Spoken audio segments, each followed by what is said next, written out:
प्रिय छात्रों नमस्कार। स्वागत है आपका हमारे YouTube चैनल सक्सेस जोन में। आज के इस वीडियो में हम लोग देखने वाले हैं विज्ञान कक्षा 9 का अध्याय 3 केमिस्ट्री का जो बुक NCERT बुक का जो है अध्याय 3 है। इस केमिस्ट्री बुक का हम लोग देखने वाले हैं अध्याय 3, जिस चैप्टर का नाम है परमाणु एवं अणु, एटम्स और मॉलिक्यूल्स। आप लोग बिल्कुल वीडियो के अंत तक बने रहें और ध्यान से देखें।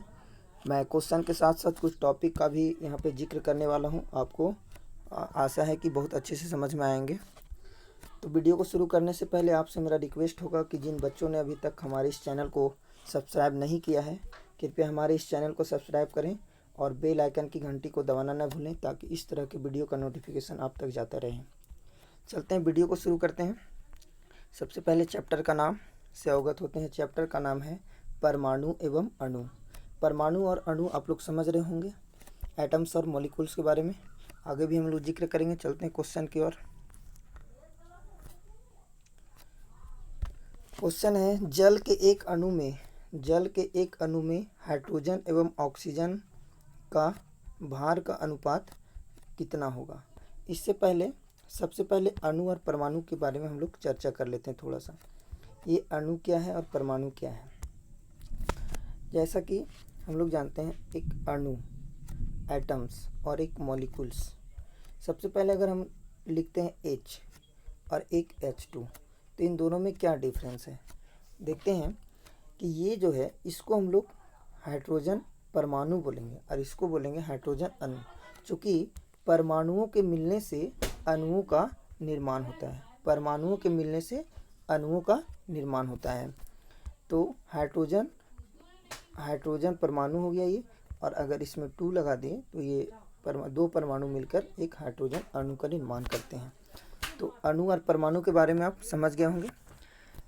चलते हैं नेक्स्ट क्वेश्चन की ओर। और परमाणु के बारे में, जो अत्यंत अविभाज्य कण जो है, सूक्ष्म कण, वो परमाणु कहलाते हैं और परमाणु के मिलने से अणुओं का निर्माण होता है। चलते हैं नेक्स्ट क्वेश्चन की ओर। नेक्स्ट जो फर्स्ट क्वेश्चन है हमारे बीच, स्क्रीन पर आपको दिख रहा होगा। जल के एक अणु में हाइड्रोजन ऑक्सीजन के भार का अनुपात कितना होता है। तो सबसे पहले हम लोग जानते हैं जल का सूत्र क्या होता है, H2O। जैसा कि पिछले कक्षाओं से हम लोग पढ़ते आ रहे हैं, जल का जो सूत्र होता है H2O होता है। इस चैप्टर को आप लोग को पढ़ने से पहले आप लोग वीडियो को देख लेंगे, उसके बाद एक बार जो है इस चैप्टर को देखेंगे और एक बार पीरियोडिक टेबल आप सभी देख लेंगे। और पीरियोडिक टेबल में क्या है कि hydrogen, helium, lithium, beryllium, boron, carbon, ये कम से कम आपको 1 to 20 तक कंठस्थ हो जाना चाहिए। द्रव्यमान संख्या, परमाणु संख्या और एटॉमिक वेट और एटॉमिक नंबर, ये आप कन्फर्म कर लेंगे। जैसे कि हम हाइड्रोजन यहाँ लिए H2O, इसका हमको ऑक्सीजन में, ये इस जल में एक अणु में कितना, मतलब कितने कितने अनुपात में हाइड्रोजन और ऑक्सीजन की मात्रा है वो निकालना है। तो देखिए, हाइड्रोजन और एक तरफ है ऑक्सीजन। ये ऑक्सीजन, हाइड्रोजन के 2 परमाणु हैं और ऑक्सीजन का 1 परमाणु है। तो हाइड्रोजन का जो एटॉमिक वेट होता है वो 1 होता है। तो 1 × 2, ये हुआ 2, इधर 2, और ये साइड में ऑक्सीजन जो है पीरियोडिक टेबल में 8वां नंबर पे है। परमाणु क्रमांक इसका 8 है, एटॉमिक नंबर, और एटॉमिक वेट हो जाएगा इसका 16। तो इसका 16 हो गया। तो 21 रेशियो में हो गया। हाइड्रोजन और ऑक्सीजन ये 2 और ये 16, इसको जब हम लोग काटेंगे 2 8 16, मतलब 1:8 के रेशियो में एक अणु में होता है हाइड्रोजन और ऑक्सीजन का अनुपात। तो इसका राइट आंसर हो जाएगा मेरा ये ऑप्शन नंबर, आप लोग को दिख रहा होगा, बी जो है इसका राइट आंसर हो जाएगा। चलते हैं नेक्स्ट क्वेश्चन की ओर। नेक्स्ट क्वेश्चन है, कौन सा तत्व मुक्त परमाणु के रूप में पाया जाता है। कौन सा ऐसा तत्व है जो मुक्त परमाणु के रूप में पाया जाता है। तो इसको आप लोग बिल्कुल भी याद रखेंगे। इसका राइट आंसर हो जाएगा सी नंबर, आर्गन जो है वो मुक्त परमाणु के रूप में पाया जाता है। नेक्स्ट क्वेश्चन है, मोल 0.5 मोल जल यानी H2O का द्रव्यमान क्या होगा। हमको इसमें द्रव्यमान निकालना है। इस क्वेश्चन को जानने से पहले कुछ कॉन्सेप्ट हम लोग जान लेते हैं। थोड़ा सा आप समझेंगे, यहाँ पे मैं समझाने वाला हूँ आपको बहुत ही अच्छे तरीके से। आपसे रिक्वेस्ट होगा कि वीडियो को जब आप शुरू करते हैं देखने के लिए, तो आप जो है ज़रूर एक कॉपी और पेन लेकर के बैठें, चूँकि न्यूमेरिकल बेस्ड कुछ ऑब्जेक्टिव क्वेश्चन आ जाते हैं जिसको हमको समझाना पड़ता है। और इसमें कुछ फार्मूला जो है मैं इसमें टाइप नहीं किया हूँ, आप लोग जो है समझाने के दरमियान वो फार्मूला को लिख लेंगे तो ज़्यादा बेहतर होगा। तो समझते हैं। सबसे पहले परमाणु, एटम्स, मॉलिक्यूल्स और मोल में, मतलब परमाणु अणुओं और मोल से संबंधित कुछ फार्मूला को देखते हैं। तो सबसे पहले यहाँ एक फार्मूला होता है। फार्मूला से पहले हम लोग जानते हैं एन इसमें फिक्स है। ये मोलों की, आप लोग नोट भी करते चलें तो अच्छा होगा। मोलों की संख्या को हम लोग एन से, और ये भी छोटा एन, ये ध्यान देना, छोटा एन से सूचित करते हैं। तो छोटा एन से हम मोलों की संख्या को डिनोट करते हैं, मोलों की संख्या को, मोलों की संख्या। उसके बाद हमारा एन हो गया, एन मोलों की संख्या। सेकेंड है स्मॉल एम। स्मॉल एम से किसको सूचित करते हैं? पदार्थ का द्रव्यमान, पदार्थ का द्रव्यमान को सूचित करते हैं एम से। और फिर यहाँ हो गया बड़ा एम। ये क्या है? तो बड़ा एम है पदार्थ का मोलर द्रव्यमान। ये पदार्थ का मोलर द्रव्यमान, मतलब मोलर द्रव्यमान अगर दिया हुआ है तो बड़ा एम से उसको सूचित करेंगे। फार्मूला में बड़ा एम लिखा हुआ होगा। उसके बाद कैपिटल एम, एन, ये जो है दिए गए कणों की संख्या, दिए गए कणों की संख्या जो है एन से इसको डिनोट करते हैं। ये बिल्कुल भी ध्यान रखेंगे। सबसे पहले हम लोग एन पढ़े हैं, उसके बाद एम और एम। एन क्या था मेरा? मोलों की संख्या। एम, छोटा एम क्या था? पदार्थ का द्रव्यमान। और बड़ा एम है पदार्थ का मोलर द्रव्यमान। और बड़ा एन जो होगा वो दिए गए कणों की संख्या होगा। और एक आता है एन बार, एन नॉट, इसको पढ़ेंगे हम लोग अवोगाद्रो संख्या, अवोगाद्रो संख्या बोलते हैं इसको, अवोगाद्रो संख्या, जिसका मान आप लोग को बिल्कुल भी पता होगा। अगर नहीं पता होगा तो मैं बता दे रहा हूँ। इसका मान, इसका वैल्यू होता है अवोगाद्रो संख्या का 0.022 इंटू 10⁻23। ये अवोगाद्रो संख्या का वैल्यू होता है, जो अभी हम लोग न्यूमेरिकल्स में जो ऑब्जेक्टिव क्वेश्चन आएंगे उसमें यूज करने वाले हैं। अब चलते हैं फार्मूला की ओर। सबसे पहला फार्मूला आप लोग नोट कर लेंगे। पहला होता है N equal to M, sorry थोड़ा सा मैं इसको बड़ा करके मैं आप लोग को बिल्कुल भी यहाँ बताने वाला हूँ। फर्स्ट फार्मूला जो है आप लोग नोट करेंगे, एन इक्वल टू, एन यानी मोलों की संख्या अगर ज्ञात करना हो तो छोटा एम बटा बड़ा एम।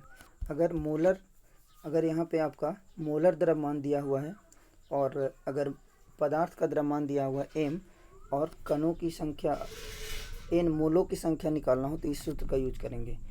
इसका एक और सूत्र होता है, अगर एन एक तरह से और निकलता है, ये निकलता है एन बाई एन नॉट।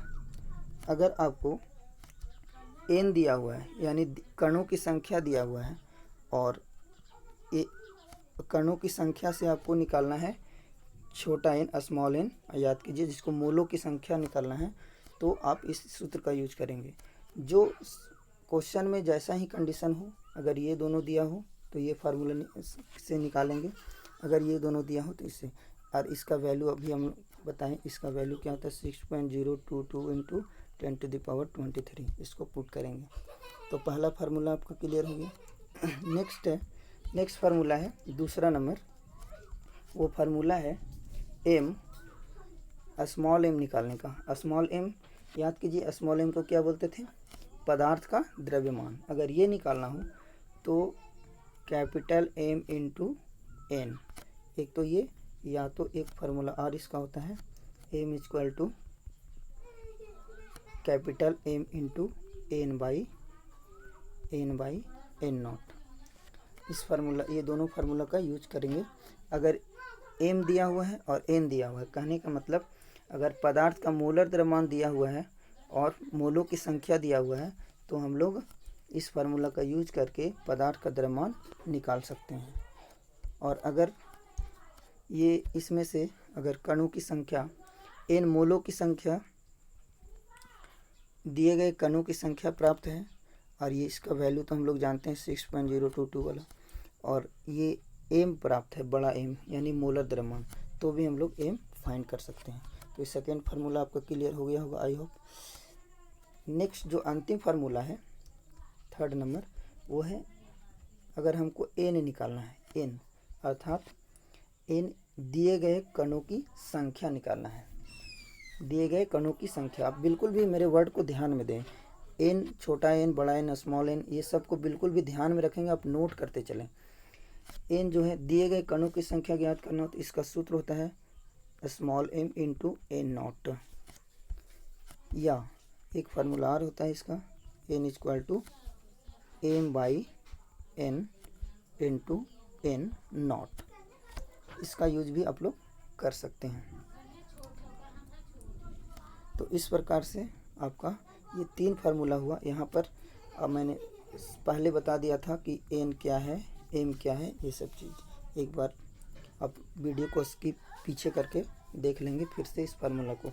अब इन्हीं सब फार्मूला का यूज जो है हम न्यूमेरिकल्स में करने वाले हैं। इस चैप्टर्स में 2, 4, 5 न्यूमेरिकल्स आए हैं, उसको करेंगे। तो इस क्वेश्चन को अब देखिए, अब आपको मज़ा आएगा ये क्वेश्चन को बनाने में।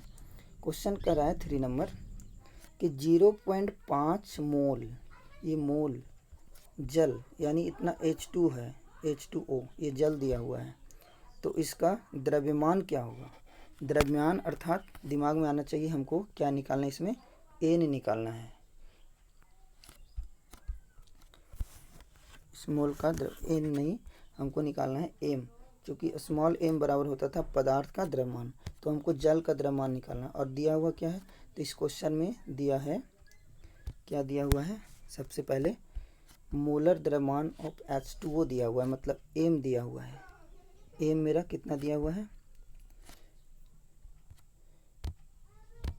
हमको निकालना है, यहाँ पे एन निकालना है, एम निकालना है। तो एम निकालने का फार्मूला जो है क्या होता है, एम इंटू एन बताए थे, लेकिन यहाँ फार्मूला यहाँ पर दिया हुआ है मेरा मोल, मतलब मोल की संख्या दिया हुआ है। तो इससे हम लोग सबसे पहले मोलर द्रव्यमान निकालेंगे। मोलर द्रव्यमान कितना है वो निकालेंगे। तो H2O सबसे पहले देखते हैं, इसका मोलर द्रव्यमान हम लोग प्राप्त करते हैं एम। एम कैसे निकलेगा, तो एम हम लोग जानते हैं हाइड्रोजन का एक होता है परमाणु द्रव्यमान और 2 हाइड्रोजन है प्लस ऑक्सीजन का परमाणु द्रव्यमान 16 होता है। तो इस तरह से 2 और 16 बराबर 18 जो हो गया, 18 ग्राम मेरा मोलर द्रव्यमान, मतलब एम निकल करके आया 18 ग्राम, यहाँ निकल गया। उसके बाद एम आ गया 18 ग्राम। अब हम लोग फार्मूला को, मोलों की संख्या यहाँ पे दिया हुआ है, मोलों की संख्या यानी मोलों की संख्या को क्या चीज़ से डिनोट करते थे हम लोग, स्मॉल एन से। ये मेरा दिया हुआ है 0.5। अब हम लोग फार्मूला में पुट करेंगे। हम लोग क्या जानते हैं, फार्मूला एन बराबर होता है M by M, small M by बड़ा एम। अब यहाँ पे एन दिया हुआ है तो इधर हम लोग 0.5 लिखते हैं बराबर, और ये एम जो है स्मॉल एम हमको निकालना है यहाँ से, और मोलर द्रव्यमान एम हम लोग निकाल लिए, कितना है 18 ग्राम। तो यहाँ से मेरा क्या हो गया, एम इक्वल टू क्या हो गया 0.5 इंटू 18। इसको जब गुना करेंगे हम लोग तो 18 × 5 = 90, यानी 9 ग्राम मेरा आंसर आ जाएगा।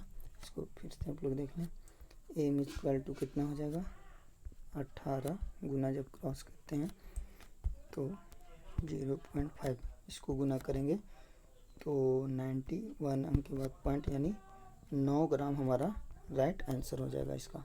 इस तरह से और भी जो भी निकालने बोले क्वेश्चन को हम लोग ध्यान से देखेंगे, फार्मूला को देखेंगे कौन सा क्या दिया हुआ है और क्या निकालना है, उसके बाद फार्मूला को पुट करके हम लोग कुछ भी निकाल सकते हैं। सिर्फ मैंने जो फार्मूला बताया 3 उसको आप लोग ध्यान में रखें। सारा इस चैप्टर का जितना भी न्यूमेरिकल बेस्ड क्वेश्चन है सारा उसी पे बनने वाला है। तो इसका राइट आंसर कितना हो गया बच्चों? डी, ये बी नंबर इसका राइट आंसर हो गया। कैसे हुआ हम बता दिए। चलते हैं नेक्स्ट क्वेश्चन की ओर। नेक्स्ट क्वेश्चन है 1.8 ग्राम जल में अणुओं की संख्या कितनी है। इसमें अणुओं की संख्या हमको निकालना है। अणुओं की संख्या कितनी होगी इसको हम लोग को निकालना है। क्वेश्चन को एक बार ध्यान से समझे। 1.8 ग्राम जल, 1.8, मेरा 1.8 यहाँ क्या दिया हुआ है। सबसे पहले इस चीज़ के बारे में जानेंगे कि 1.8 यहाँ दिया क्या हुआ है। तो 1.8 मेरा एम दिया हुआ है। एम यानी एम जो है जल का द्रव्यमान दिया हुआ है। एम 1.8 ग्राम। तो निकालना क्या है हमको? अणुओं की संख्या निकालना है। अणुओं की संख्या यानी हमको क्या निकालना है? अणुओं की संख्या एन निकालना है। एन कणों की संख्या, अणुओं की संख्या वही होता है। एन हमको ज्ञात करना है। तो एन का कोई फार्मूला नहीं था, लेकिन हम लोग हाँ एन का फार्मूला क्या था हम लोग जानते थे। एन इक्वल टू क्या होता था? N equal to M by small M by बड़ा एम इंटू एन नॉट। इस फार्मूला पे निकालेंगे। तो ये सब चीज़ तो फाइंड होना चाहिए पहले। तो इसमें से मेरा सबसे पहले दे रखा है एम। एम कितना दे रखा है? 1.8 ग्राम यानी H2 जल का द्रव्यमान दिया हुआ है। अब बड़ा एम हमको निकालना है, ठीक उसी तरह से जैसे हम लोग पीछे निकाले थे। बड़ा एम कैसे निकलेगा? हमको H2O का निकालना है। तो सबसे पहले हाइड्रोजन का द्रव्यमान जानेंगे हम लोग कितना होता है? 2 होता है। ये सब आप लोग याद कर लेंगे पीरियोडिक टेबल से, 20 तक कंठस्थ कर लेंगे एटलीस्ट। प्लस और O का कितना होता है? O का परमाणु द्रव्यमान 16 होता है। तो 16 और 2 एकम 2 मतलब 16 और 2 18 ग्राम मेरा यहाँ पर एम निकल करके आया है। तो 18 ग्राम एम निकल करके आया और 1.8 ये दिया हुआ है। अब वैल्यू को पुट करते हैं और एवोगाद्रो संख्या हमको पता है। एवोगाद्रो संख्या का मान कितना होता है? 6.022 इंटू 10⁻23। तो अब हम लोग फार्मूला में मान पुट करते हैं। बिल्कुल भी ध्यान से देखें, मैं इसको सॉल्व करके बता रहा हूँ आपको। इधर सॉल्व करके मैं बता रहा हूँ। एन इक्वल टू क्या होता है? M by M into N naught यहाँ पे। उसके बाद फार्मूला को पुट करते हैं हम लोग। इसमें मेरा ये कितना निकल कर आया था? 18 ग्राम। और एम मोलर द्रव्यमान आया था मेरा 18 ग्राम। एन इक्वल टू फिर से मैं लिख दे रहा हूँ M by M into N naught. M आया था मेरा ये एम दिया हुआ है क्वेश्चन में 1.8 और ये आया 18 ग्राम और इसका वैल्यू हम लोग जानते हैं 6.022 इंटू 10⁻23। जब इसको आप लोग सॉल्व करेंगे, इसको जब हम लोग यहाँ से हटाते हैं तो यहाँ 10 आ जाएगा। ये ग्राम लिखा हुआ है 10। तो 10 का पावर एक नीचे चला आया। अब ये 10 के पावर को जब हम लोग ऊपर ले जाएंगे तो क्या हो जाएगा? ये 1.8 बटा 18 गुना, यहाँ से पॉइंट को हटाए, यहाँ पर 10 आ गया और 6.022 इंटू 10⁻, यहाँ 23 है। अब 18 से 18 तो कट गया तो यहाँ कितना है? 6.022 इंटू 10⁻। यहाँ मैं ब्रश का जो है कलर चेंज कर देता हूँ। ये कलर ले लेते हैं ब्लैक कलर। 22 इंटू 10⁻23 है। अब ये जो है 10, ये जब ऊपर जाएगा तो यहाँ इंटू 10 का पावर ये माइनस में चला जाएगा। तो ये फाइनल मेरा जो आंसर हो जाएगा 6.022 इंटू 10⁻22 मेरा राइट आंसर इसका हो जाएगा।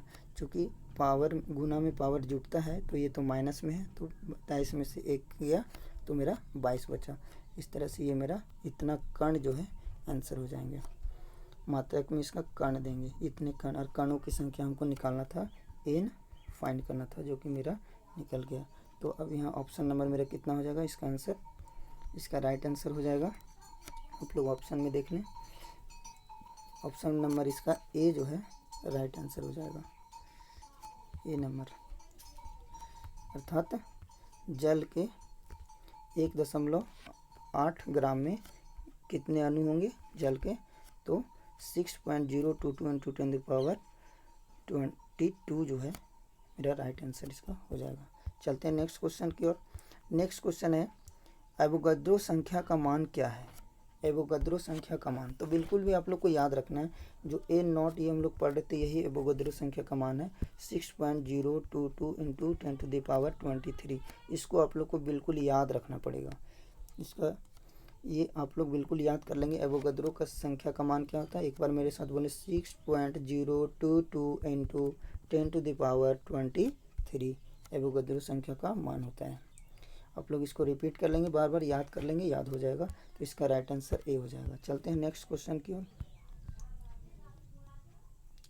ए नहीं सॉरी, ये 23 सी नंबर इसका आंसर हो जाएगा 6.022 × 10⁻23। नेक्स्ट क्वेश्चन है आपके बीच, बहुत ही दामदार क्वेश्चन है, ये न्यूमेरिकल बेस्ड। ये कह रहे हैं कि 5.85 ग्राम, ये क्वेश्चन का नंबर दिया हुआ है, इसको आप लोग नहीं ले लीजिएगा, यहाँ है 5.85 ग्राम NaCl। NaCl आप लोग को पता होगा सोडियम क्लोराइड, इसको पढ़ते हैं, ये सोडियम क्लोराइड मतलब जो हम लोग साधारण नमक खाते हैं वही सोडियम क्लोराइड उसी को कहते हैं। तो किसके बराबर है, तो इसमें से देखना है कितना मोल होगा, मतलब कि हम लोग को इसमें ये मोल की संख्या निकाल देना है, कितना मोल बराबर होगा। तो इसको सॉल्व करते हैं हम लोग। वही जो मैंने 3 फार्मूला जो बताया है वही इसका पूरा बेस है। आप लोग वो तीनों फार्मूला जब तक क्लियर नहीं करेंगे ये समझ में नहीं आएगा बच्चों। तीनों फार्मूला क्लियर होना चाहिए, और एटॉमिक मास और एटॉमिक वेट मैं बार बार कर रहा हूँ, बिल्कुल भी 1 से लेकर कम से कम 20 तक आप लोग याद कर लेंगे। Hydrogen, helium, lithium, beryllium, boron, carbon, nitrogen, oxygen, fluorine, neon, sodium कर करके। चलते हैं इस क्वेश्चन में। क्वेश्चन क्या कर रहा है, फिर से एक बार देखिए, 5.85 ग्राम NaCl किसके बराबर है, मतलब कितना मोल होगा इसमें हम लोग को निकालना है। तो क्वेश्चन में क्या दिया हुआ है सबसे पहले वो देख लेते हैं। क्वेश्चन में मेरा दिया हुआ है एम, द्रव्यमान दिया हुआ है कितना, एम जो दिया हुआ है 5.85 ग्राम, ये एम दिया हुआ है, एम दिया हुआ है। उसके बाद हम एम निकाल सकते हैं, इसका बड़ा एम कैसे निकलेगा, तो NaCl का, तो सोडियम का हम लोग जानते हैं, सोडियम का जो एटॉमिक वेट होता है वो कितना होता है सोडियम का। तो सोडियम पहले देखते हैं कितना नंबर में आता है, hydrogen, helium, lithium, beryllium, boron, carbon, nitrogen, oxygen, fluorine, neon, sodium. 1 2 3 4 5 6 7 8 9 10 11 बार में आता है हमारा।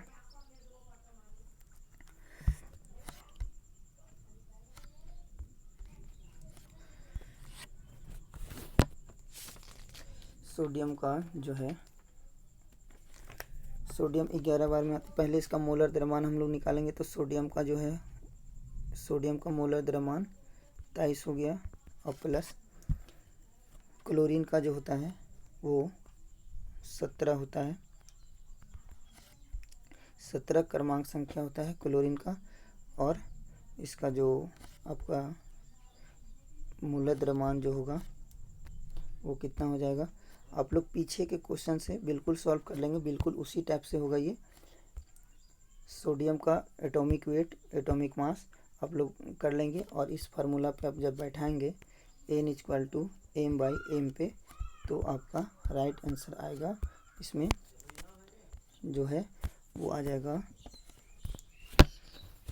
इसका राइट आंसर बी नंबर इसका राइट आंसर हो जाएगा। 1/10 जो होगा वो बिल्कुल राइट आंसर हो जाएगा आपका।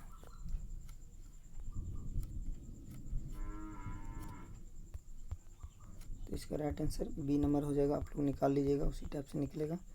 चलते हैं नेक्स्ट क्वेश्चन की ओर।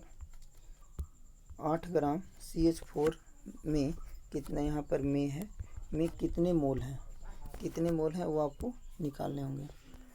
मतलब मोलों की संख्या इसमें हमको प्राप्त करना है। CH4 तो कार्बन, तो इसमें एम दिया हुआ है, 8 ग्राम, बड़ा एम निकाल लेंगे। कार्बन ठीक पहले क्वेश्चन की तरह ही, तो कार्बन का कितना होता है, परमाणु द्रव्यमान 12 होता है, और हाइड्रोजन का कितना होता है, हाइड्रोजन यहाँ 4 है, तो एटॉमिक वेट 4 हो गया, और यहाँ पे 4 हाइड्रोजन है, तो पहले 4 लिखेंगे गुना, और हाइड्रोजन का जो एटॉमिक वेट है वो 1 होता है, तो 12 + 4, 12 और 4 16 ग्राम जो है 16 मोलर द्रव्यमान हो गया। तो 8 एम हो गया, एम इक्वल टू एम हो गया मेरा 8 ग्राम, और मोलर द्रव्यमान बड़ा एम हो गया 16 ग्राम। तो यहाँ से हम लोग मोल की संख्या एन निकाल सकते हैं। एन इक्वल टू होता है स्मॉल एम बाई एम, तो ये मेरा हो जाएगा 8/16, 8 दूनी 16 यानी 1/2, ये मेरा राइट आंसर हो जाएगा। 0.5 मोल इसका आंसर हो जाएगा। तो इस तरह से इसका राइट आंसर हो गया, ऑप्शन नंबर बी जो है इसका राइट आंसर हो गया। नेक्स्ट क्वेश्चन चलते हैं। एवोगाद्रो संख्या के कणों के संग्रह को क्या कहते हैं? एवोगाद्रो संख्या के कणों के संग्रह को क्या कहते हैं? तो हम लोग जानते हैं मोल कहते हैं इसको, आप लोग याद रखेंगे। मतलब 1 मोल इक्वल टू होता है 6.022 इंटू 10⁻23, ये 1 मोल का वैल्यू होता है, इसलिए इसको हम लोग क्या कहेंगे, मोल कहेंगे। तो आप लोग ये भी याद रखेंगे 1 मोल इक्वल टू कितने कण होते हैं, तो 6.022 इंटू 10⁻23 कण, ये 1 मोल। कण मतलब 1 मोल में मान लिया जब गेहूं के कण को याद करना है तो इतना कण होता है, 1 मोल में कहेंगे तो इतना कण होता है। आप लोग बिल्कुल इसको याद रखेंगे कि 1 मोल इक्वल टू, मेरे साथ बोलें, 6.022 इंटू 10⁻23, इसको आप लोग याद रखेंगे। बहुत सारे एग्जाम में क्वेश्चन अक्सर पूछे जाते हैं 1 मोल इक्वल टू कितना कण, तो उस कणों की संख्या को ही हम लोग 1 मोल मतलब मोल कहते हैं। तो इसका राइट आंसर मेरा सी हो जाएगा। चलते हैं नेक्स्ट क्वेश्चन की ओर। नेक्स्ट क्वेश्चन है 52 ग्राम हीलियम द्रव्यमान से मोल ज्ञात कीजिए। ठीक जस्ट उसी टाइप का क्वेश्चन है। मेरा एम दिया हुआ है यहाँ पर 52 ग्राम, एम 52 ग्राम दिया हुआ है, इससे मोल निकालना है। तो हीलियम का पहले मोलर द्रव्यमान निकालेंगे हम लोग हीलियम का। तो हाइड्रोजन हीलियम, हीलियम 2 बार में आता है, 2 इसका परमाणु क्रमांक है, लेकिन परमाणु द्रव्यमान इसका 4 हो जाएगा।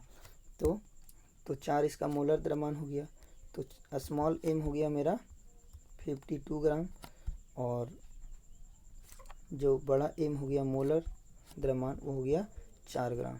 तो इस टाइप से अब मोल निकालना है, यानी एन निकालना है, मोल की संख्या। सूत्र क्या होता है इसका? सूत्र होता है एन इक्वल टू, आपको बिल्कुल भी बनाते बनाते फार्मूला भी याद हो जाएगा, एम बाई एम। ये क्या है? मोलर द्रव्यमान। ये कितना दिया हुआ है? 52 ग्राम, और ये कितना आ गया मेरा? 4। तो 4 से इसको काटेंगे तो 13 बार में कट जाएगा, 13 × 52। इस तरह से 13 मोल जो है इसका राइट आंसर हो जाएगा। इस तरह से इसका जो राइट आंसर है वो 1 नंबर हो जाएगा, ए नंबर इसका राइट आंसर हो जाएगा। नेक्स्ट क्वेश्चन चलते हैं। नेक्स्ट क्वेश्चन 10 नंबर है कि द्रव्यमान संरक्षण का नियम किस वैज्ञानिक ने दिया है? द्रव्यमान संरक्षण का नियम किस वैज्ञानिक ने दिया है? तो द्रव्यमान संरक्षण का, ये आप लोग को बिल्कुल याद रखना पड़ेगा, इसमें कोई ट्रिक नहीं होता है। कौन सा साइंटिस्ट है, ये हिस्ट्री है, तो इसको आप लोग को बिल्कुल याद रखना पड़ेगा। इसका राइट आंसर हो जाएगा अंतवा एल लवाइजिए। लवाइजिए ने जो है सर्वप्रथम द्रव्यमान संरक्षण के नियम को इन्होंने दिया था। तो इसका राइट आंसर डी नंबर हो जाएगा, इसको आप लोग याद रखेंगे। नेक्स्ट क्वेश्चन है स्थिर अनुपात का नियम किसने दिया था? तो स्थिर अनुपात का नियम जो है किसने दिया था? तो ये दिए थे जोजक एल प्रॉस्ट ने दिए थे स्थिर अनुपात का नियम। नेक्स्ट क्वेश्चन है परमाणु द्रव्यमान मापने के लिए मानक के रूप में प्रयुक्त तत्व का नाम लिखिए। तो परमाणु द्रव्यमान को मापने के लिए मानक के रूप में इसको लिया जाता है, कार्बन को लिया जाता है। इसका राइट आंसर मेरा बी हो जाएगा, इसको आप लोग बिल्कुल याद रखेंगे। नेक्स्ट क्वेश्चन है प्रकृति में ऑक्सीजन गैस किस रूप में उपस्थित होती है? प्रकृति में ऑक्सीजन गैस किस रूप में उपस्थित होती है? तो इसमें ऑप्शन दिए हुए हैं 4, अणु, परमाणु, जल, इनमें से कोई नहीं। तो हम लोग जानते हैं ऑक्सीजन गैस जो है O2 ये ऑक्सीजन गैस किस रूप में उपस्थित होता है, तो ये अणु के रूप में उपस्थित होता है। अगर O और O2 लिखते हैं तो O ये परमाणु हो गया, परंतु ऑक्सीजन गैस O2 के रूप में उपस्थित होता है, यानी अणु के रूप में उपस्थित होता है। तो इसका राइट आंसर ए हो जाएगा। नेक्स्ट क्वेश्चन है 14 नंबर, प्रकृति में उत्कृष्ट गैस किस रूप में उपस्थित होती है? उत्कृष्ट गैस किस रूप में उपस्थित होती है? तो ये जो है अणु के रूप में, परमाणु के रूप में, या जल के रूप में, या इनमें से कोई नहीं। 4 ऑप्शन है आपके बीच। तो इसका राइट आंसर क्या हो जाएगा? इसका राइट आंसर हो जाएगा परमाणु के रूप में। प्राकृतिक में जो है ये यहाँ पे ऑप्शन थोड़ा ए बी के जगह पर EFGH आ गया, तो उससे कोई प्रॉब्लम नहीं है। इसका जो राइट आंसर 2 नंबर हो जाएगा, परमाणु के रूप में उपस्थित होता है उत्कृष्ट गैसें। नेक्स्ट आपके बीच है, ये भी फिर से न्यूमेरिकल आ गया मेरा, इसको आप लोग देखेंगे ध्यान से। अब यहाँ पर मोल दे दिया है, देखिए पिछले क्वेश्चन में एम दे रहा था, अब यहाँ पे मोलों की संख्या हमें मिल गया है 0.1 मोल। NH3 में कितने अणु हैं, तो इसको हम लोग को निकालना है। क्वेश्चन नंबर आपका 15 नंबर क्वेश्चन है। तो इसमें आप लोग सबसे पहले देखें, सॉल्व करने का प्रयास करें आप लोग।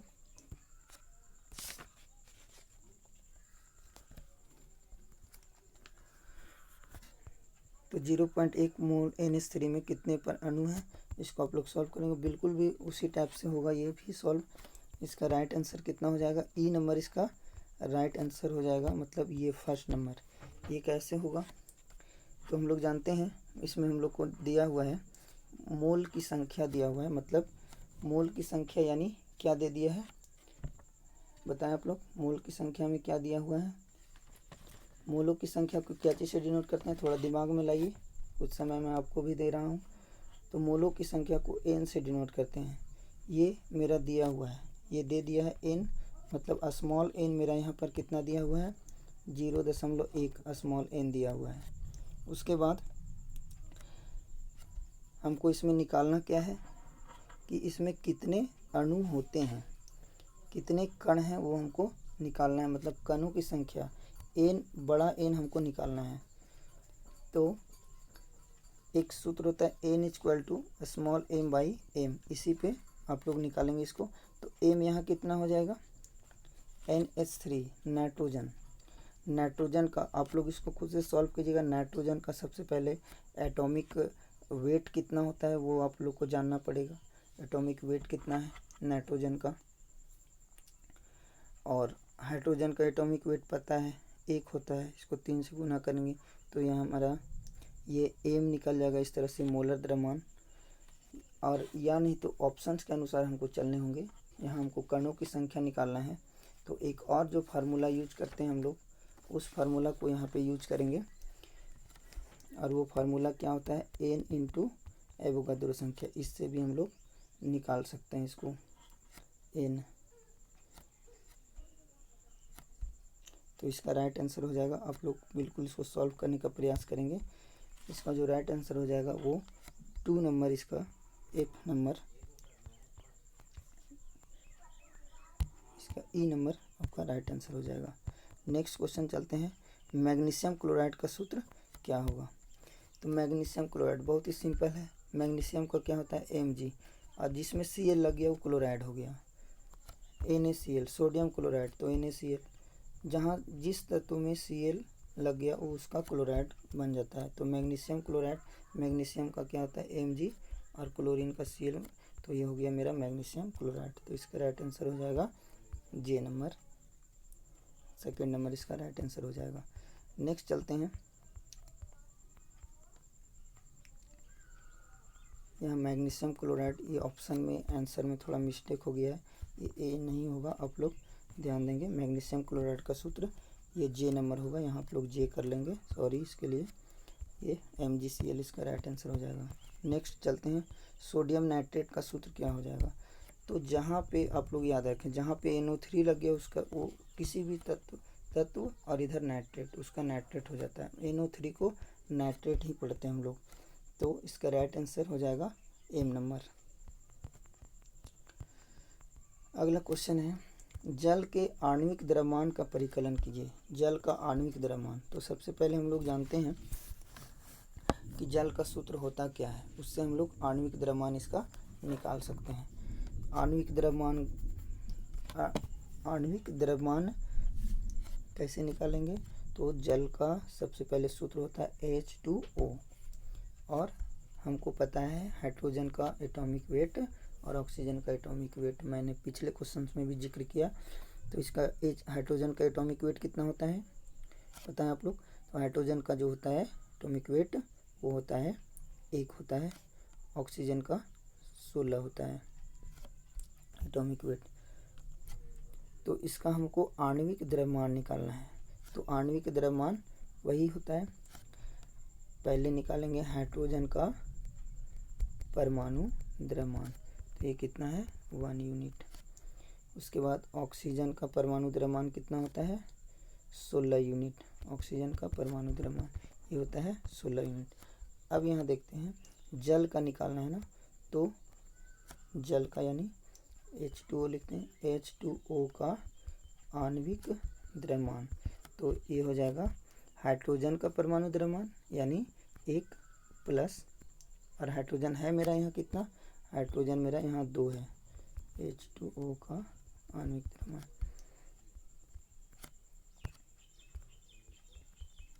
H2O का आणविक द्रव्यमान। तो हाइड्रोजन का यानी हाइड्रोजन 1 यहाँ पर 2 ठो है, तो 1 गुना 2 हो जाएगा, प्लस ऑक्सीजन का परमाणु द्रव्यमान, तो ऑक्सीजन मेरा यहाँ पर 1 ठो है तो 16 हो गया, तो 2 प्लस 16 यानी हो गया ये 18 ग्राम जो है मेरा आणविक द्रव्यमान हो गया। तो इस तरह से इसका राइट आंसर Q नंबर हो जाएगा, Q नंबर इसका राइट आंसर हो जाएगा। किसी भी तत्व का आणविक द्रव्यमान निकालना हो तो इसी टाइप से हम लोग फाइंड करते हैं। पहले उसका वो कितना, उसके परमाणु की संख्या कितनी है और उसका एटॉमिक वेट। आणविक द्रव्यमान निकालने के लिए एटॉमिक वेट, परमाणु द्रव्यमान और परमाणु द्रव्यमान संख्या याद होना चाहिए, तो ही आप फाइंड कर पाएंगे। नेक्स्ट क्वेश्चन है H2SO4 का आणविक द्रव्यमान क्या होगा, तो बिल्कुल भी आप लोग निकाल सकते हैं H2SO4 का। तो सबसे पहले हाइड्रोजन का हमको पता है, हाइड्रोजन के यहाँ 2 परमाणु हैं, और इसका हाइड्रोजन का पहले परमाणु द्रव्यमान क्या होता है 1, और यहाँ पे 2 हैं इसीलिए 2 से गुना कर देंगे, 2 हाइड्रोजन के परमाणु इसलिए, प्लस सल्फर का कितना होता है, तो सल्फर का परमाणु द्रव्यमान जो होता है वो 32 होता है। ये आपको याद रखना पड़ेगा, पीरियोडिक टेबल से आप लोग याद कर लेंगे, या नहीं तो एक रासायनिक भाषा एक बुक मिलता है, बेसिक बुक केमिस्ट्री का, वो बुक आप लोग ले लेंगे और उससे याद कर लेंगे। प्लस अब यहाँ पे O4 ऑक्सीजन 4 है, तो ऑक्सीजन यहाँ पे 4 है, तो 4 गुना, और इसका जो परमाणु द्रव्यमान होता है वो 16 होता है, तो ये कितना हो गया 2 प्लस 32 प्लस 16 चौके 64। अब इसको ऐड करेंगे, कितना कितना था 64 प्लस 32 प्लस 2, इसको जब ऐड करते हैं तो 4 और 4 मेरा 8 हो गया, 6 3 9 और 1, और 6 और 3 9 हो गया, मतलब 98 ग्राम 98 यूनिट जो है हमारा H2SO4 का द्रव्यमान हो गया। H2SO4 अर्थात सल्फ्यूरिक अम्ल, ये तो इसका U नंबर जो है राइट आंसर हो जाएगा, मतलब फर्स्ट नंबर इसका राइट आंसर हो जाएगा 98 ग्राम। नेक्स्ट क्वेश्चन है NaCl के सूत्र इकाई द्रव्यमान ज्ञात कीजिए। अभी हम लोग आणविक द्रव्यमान ज्ञात कर रहे थे, अब NaCl का सूत्र इकाई द्रव्यमान हम लोग को निकालना है। सूत्र इकाई द्रव्यमान कैसे निकालेंगे वो देखिए। तो अभी हम लोग NaCl का सूत्र पढ़े तो इसके पहले भी, और सोडियम का कितना होता है परमाणु द्रव्यमान संख्या ये आपको पता होगा, और क्लोरीन का कितना होता है ये भी पता होगा। तो सोडियम का परमाणु द्रव्यमान होता है 23 और क्लोरीन का परमाणु द्रव्यमान होता है 35.5 होता है, ये आप लोग याद रखेंगे। तो यहाँ बोल रहा है कि NaCl के सूत्र का इकाई द्रव्यमान ज्ञात कीजिए। तो इसका इकाई द्रव्यमान बिल्कुल भी इजी है निकालने के लिए, NaCl का। तो उसी टाइप से निकालेंगे। सबसे पहले सोडियम का परमाणु द्रव्यमान कितना होता है 23, अरे एक ही तो है, इसलिए यहाँ किसी चीज़ से गुना करने की ज़रूरत नहीं। क्लोरीन भी एक ही है, और क्लोरीन का जो परमाणु द्रव्यमान होता है 35.5 होता है। 20 तक लगभग दुगुना से कुछ कम और कुछ ज़्यादा होता है। जैसे 17 नंबर में हमारा क्लोरीन है तो 17 दूनी 34, 35 डेढ़ बढ़ गया है। सोडियम जो है 11 नंबर में है तो 11 दूनी 22, एक बढ़ गया है। 20 तक का जो परमाणु द्रव्यमान होता है वो दुगुना से कुछ कम या बेशी होता है। तो आप लोग को याद करने में आसानी होगी। तो अब इसको हम लोग ऐड करते हैं, तो ये कितना आ जाएगा, ये जब इसको ऐड करेंगे तो ये आ जाएगा 58.5 यूनिट। ये हो गया मेरा सूत्र इकाई द्रव्यमान। तो इसी टाइप से फाइंड होता है। तो इसका राइट आंसर मेरा सी नंबर हो जाएगा, सी नंबर इसका राइट आंसर हो गया। चलते हैं नेक्स्ट क्वेश्चन की ओर। नेक्स्ट क्वेश्चन है आपके बीच 21 नंबर क्वेश्चन। CH3OH यौगिक में ये छूट गया, माफ़ करेंगे। यौगिक के आणविक द्रव्यमान का परिकलन कीजिए। बिल्कुल पिछले क्वेश्चन की तरह ही बनेगा। इसका आणविक द्रव्यमान हमको निकालना है। आणविक द्रव्यमान कैसे निकालेंगे, CH3 है और OH है, तो इसमें क्या क्या आया है, कार्बन आया है, हाइड्रोजन आया है, ऑक्सीजन आया है। तो कार्बन, हाइड्रोजन, ऑक्सीजन का आपको सबसे पहले मैं बार बार कर रहा हूँ कि एटॉमिक वेट और एटॉमिक नंबर, ये दो चीज़ इसमें, तो एटॉमिक वेट आपको बिल्कुल ही याद होना चाहिए, तो ही आप आणविक द्रव्यमान को परिकलन कर सकते हैं। तो CH3 का इसको देखिए हम लोग सॉल्व करते हैं। CH3OH, तो इसका आणविक द्रव्यमान निकालते हैं हम लोग। कार्बन का कितना होता है 12, और यहाँ पर 3 है, पहले 3 लिख लेते हैं। हाइड्रोजन का कितना होता है 1, तो 3 गुना 1, चूँकि 3 हाइड्रोजन इसलिए 3 से गुना किए, प्लस ऑक्सीजन, ऑक्सीजन 1 ठो है, तो ये मेरा 16 हो गया इसका परमाणु द्रव्यमान। किसी चीज़ से गुना नहीं करेंगे चूँकि ऑक्सीजन 1 है, और फिर से हाइड्रोजन का 1 हो गया। तो इस तरह 12 प्लस 3 प्लस 16 प्लस 1, यानी 16, 1 17, 17 3 20, 20 और 12 जब ऐड करेंगे तो मेरा 32 आ जाएगा। तो इसका परमाणु जो आणविक द्रव्यमान होगा वो कितना हो जाएगा, ए नंबर राइट आंसर हो जाएगा। नेक्स्ट क्वेश्चन चलते हैं। NaCl के सूत्र का इकाई द्रव्यमान का परिकलन करें। NaCl के सूत्र का इकाई द्रव्यमान का हमको परिकलन करना है। ठीक उसी तरह से सोडियम का कितना हो जाएगा 23, क्लोरीन का कितना हो जाएगा 17। जब इसको हम लोग, क्लोरीन का 17 नहीं होगा, ये कितना होता है 35.5, तो इसको जब ऐड करेंगे तो मेरा आ जाएगा 58.5, ये मेरा राइट आंसर हो जाएगा। नेक्स्ट क्वेश्चन चलते हैं। ऑक्सीजन का ग्राम परमाणु द्रव्यमान, अब आ गया ग्राम। अभी तक हम लोग यूनिट में निकालते थे, सिर्फ उसको ग्राम में लिख देंगे तो वही ग्राम परमाणु द्रव्यमान हो जाएगा, और प्रोसेस वही होगा निकालने का जैसे हम लोग अभी तक निकाल रहे थे। तो ऑक्सीजन का यानी O, ऑक्सीजन का ग्राम परमाणु द्रव्यमान निकालना है हमको। तो ऑक्सीजन परमाणु का द्रव्यमान कितना होता है एक ऑक्सीजन का 16 ग्राम, तो 16 ग्राम मेरा इसका राइट आंसर हो जाएगा डायरेक्ट में। ऑक्सीजन का ग्राम परमाणु द्रव्यमान। 23 नंबर क्वेश्चन। ऑक्सीजन का कितना होता है, ऑक्सीजन का परमाणु द्रव्यमान को पता होगा, ऑक्सीजन का होता है 16 एटॉमिक वेट।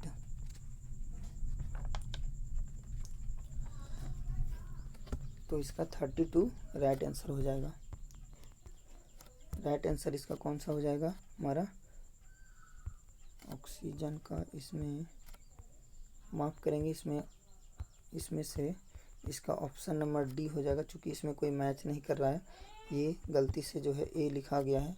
बिल्कुल आप लोग ध्यान देंगे, आप लोग खुद से यहाँ सॉल्व कर सकते हैं, थोड़ा सा टाइपिंग मिस्टेक हुआ है।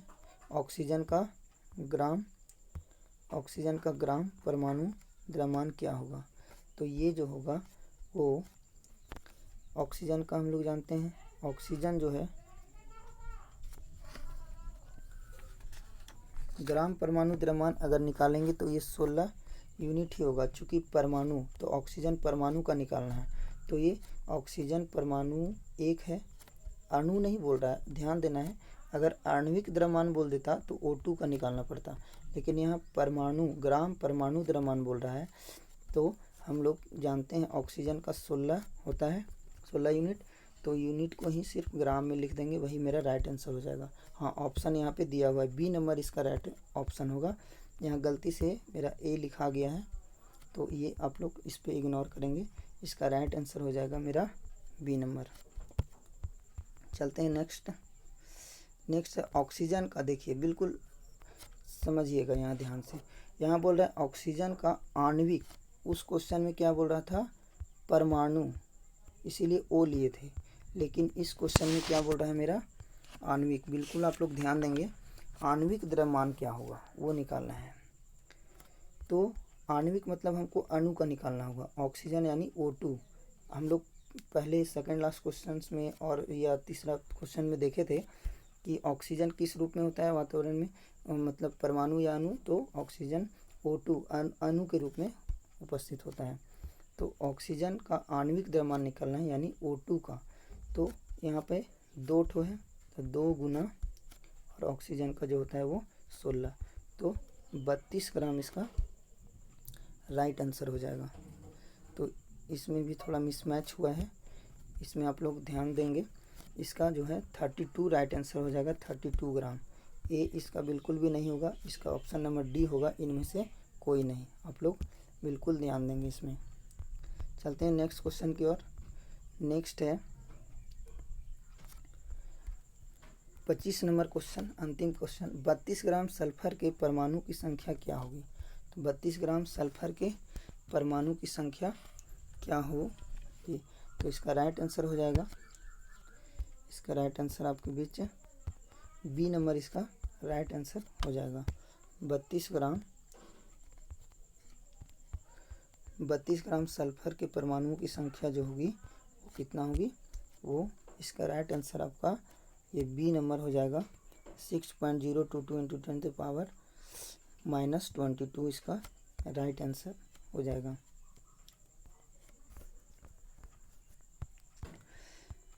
तो इस तरह से हम लोगों ने 25 क्वेश्चन किया है, और जिस क्वेश्चन में मैंने मिसमैच बताया था ऑप्शन को, उसको आप लोग बिल्कुल ध्यान से देखेंगे, और मैंने जो ऑप्शन किया है ब्रश से जो बताया उस पर ही ध्यान देंगे।